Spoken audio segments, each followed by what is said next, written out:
tumis kacang panjang bumbu kuning, potong wortel jadi julienne. Kacang panjang dikasih garam, diaduk-aduk biar keluar airnya, tumis bumbunya.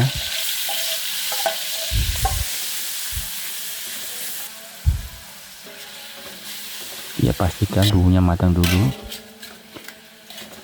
Masukkan cabai merah,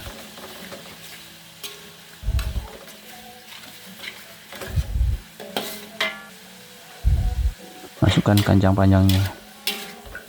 Kenapa kacang panjang kita kasih garam dulu? Supaya hasilnya lebih bagus dan berwarna hijau. Saya tidak ungkep supaya warnanya terjaga hijau. Kalau diungkep warnanya takut kusam. Apabila konten ini bermanfaat, silahkan share dan komen.